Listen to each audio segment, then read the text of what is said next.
Hey guys, my name is Rikki T. Welcome back to my channel. Thank you for coming, thank you for watching and all your support. So basically today I'm going to be telling you about my breast augmentation story.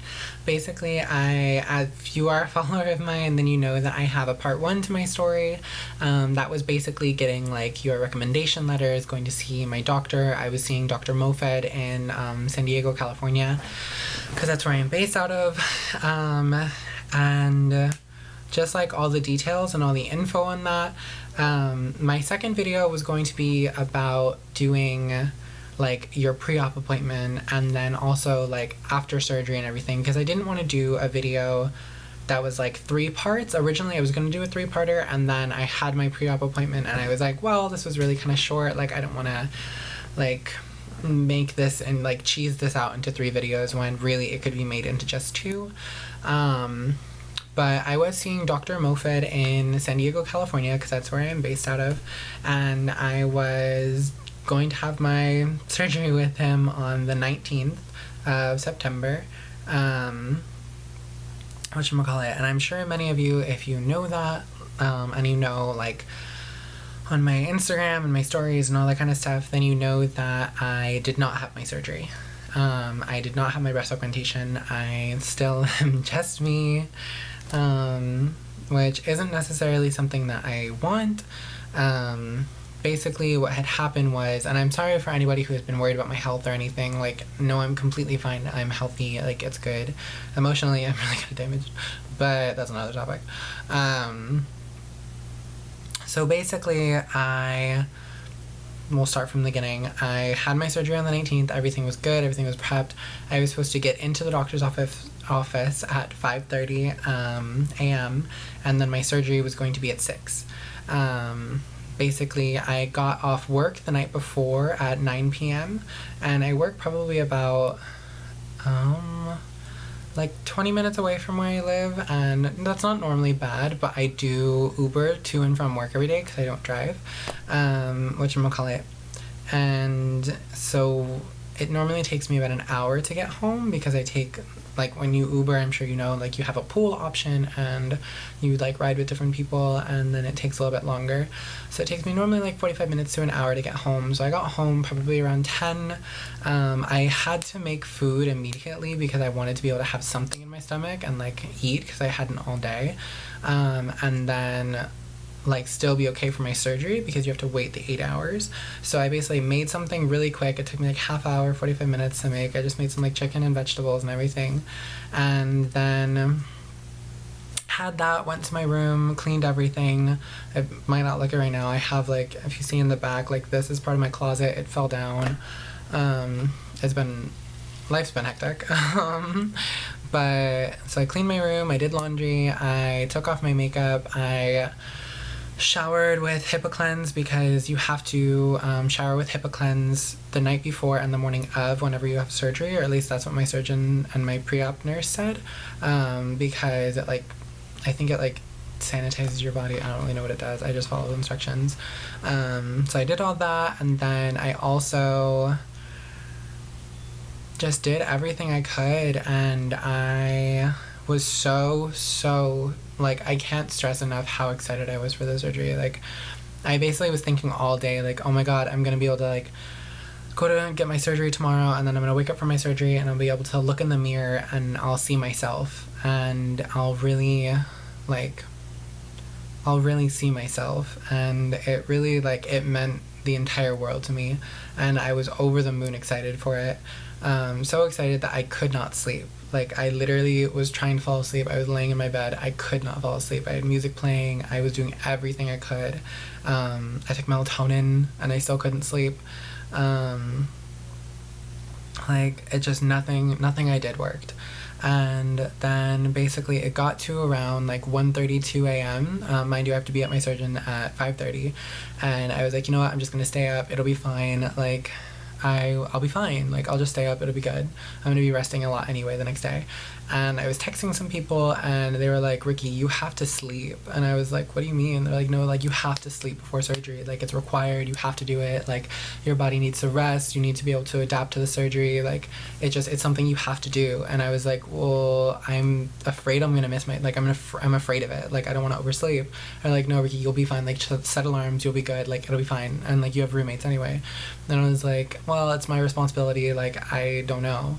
And they're like, no, just do it. And I was like, fine. So I caved. I went to bed. Well, I was in bed at this point too, but like I fell asleep probably around 2 a.m. And I had literally 11 alarms set. And I have my phone on silent a lot, because like the notifications for like ringtones and like all of my apps and everything, because I get a lot of notifications a day, and it's just overwhelming to constantly hear like a bing or a vibration. Like it's very overwhelming for me. So I have it on silent many times, and I basically don't know what happened, but like every time I've had my phone on silent before and I have an alarm, like the alarm still goes off and I'm still fine and I wake up and it's good. This time it did not. None of my alarms went off. Some of them actually got set for the day after, even though I set them specifically. I double checked, and none of my alarms went off. I did not wake up. I had basically the surgeon spam calling me, as well as my one of my really close friends, and it didn't ring. It never rang because my phone was on silent, and I basically missed my appointment by an hour. I woke up at 7 o'clock, and immediately when I opened my eyes, I knew it was like everything was gonna be messed up that day, because I saw sunlight in my room. Like, I saw sunlight shining in, and I was like, oh no, what time it is? What time is it? And I looked at my phone, and I see all of these missed calls, and I see 7 o'clock, and I'm like, oh my god, I missed my surgery.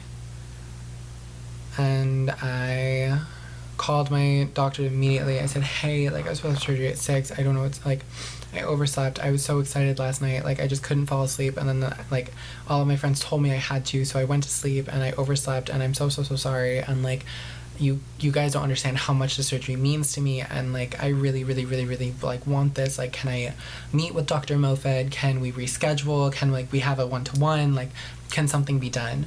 And the nurse immediately said to me, Dr. Mofed's done. He says that you should find a new doctor, and he will not see you as a patient anymore, and he will not reschedule you. And at this point my heart like shattered. Like, because as you know, like, when you have surgery and you're a transgender, you have to stop your hormones. And basically my, like, emotional state was like a ticking time bomb. I felt bad because at work, definitely, I was trying to stay as positive as possible, but I know on Wednesday, the day before, like, I was having such a bad day. Like, I was trying to be as positive as I could, but, like, I still was just, like, I was so drained. I was so done. Like, I wasn't mad at anyone. Like, I'm sure I seemed mad, but like I really wasn't. It was just I was having such a horrible day, and I was just so done with everything. And it's because my hormones were out of whack. And like with that also, like I will say, obviously being on estrogen and all my hormones and like testosterone blockers, like I feel emotions much easier when I'm on them. When like before I took them, I didn't really cry. I didn't really feel many emotions unless they like really like hit me like a freight train. And it was definitely a case of I was stunned. Like, I didn't know how to take it. My brain was so damaged by it. I was like, what do you mean? Like, I can't have it rescheduled. I can't have my surgery. Like, because with my insurance, like, everything is approved up until literally the beginning of 2020. So I could, like, even if I canceled and I said, hey, I need to have this in a month, like, I can't do it, like, my insurance will still be fine with that. And I didn't understand because he didn't want to like talk or anything, and I asked them again, like, if just they could like ask him, or like maybe he could give me a call back later and we could talk one-on-one. And basically we ended the call, and then I got a call back probably around 9 o'clock, like 8:30, 9 o'clock, I would say. And it was another nurse, and she said to me, hey, Dr. Moffitt is in surgeries all day, and then afterwards he is immediately going from surgery to a conference that he's speaking at, and I won't be able, and you won't be able to talk to him at all.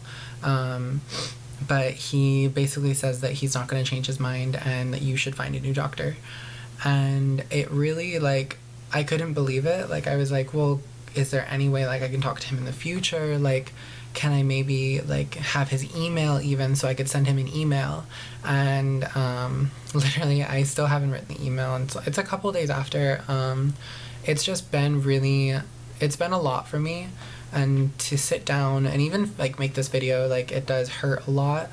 But to, like, sit down and write that email, it's a lot for me to handle, and it's a lot for me to take. And I have a very good support system with my friends and with everybody, but it definitely is a lot for me to do, and I'm very determined, and I'm gonna get it finished. I'm gonna send it to him just saying, like, hey, like, I am sorry, because, like, push comes to shove, like, yes, I did agree. He originally asked me if I would do my surgery earlier in the day than we had planned, because my, like, anesthesiologist basically needed it, and, like, he could make it work, but he would rather do it earlier. And I was like, well, if that's what has to be done, like, I'll do it. Like, I'll do whatever I need to for surgery. Like, I want the surgery done. And he was like, okay, then we're good. And in retrospect, I should not have agreed to it. I should have known that an earlier surgery would have just been worse for me. I am, like, honestly, like, I have a problem with being late. Like, I'll admit it completely. Like, I have a problem with being late. I have a problem with, like, just getting up. Like, when I sleep really, really hard because I work very hard, and I don't really, like, I don't get the sleep that I should. Just being completely honest, I really don't. I probably sleep, like, 4 to 6 hours a night. And I understand that's completely unhealthy, and, like, I really should get like a solid 8 hours, 9 hours even. But I did because I just really wanted my surgery so bad.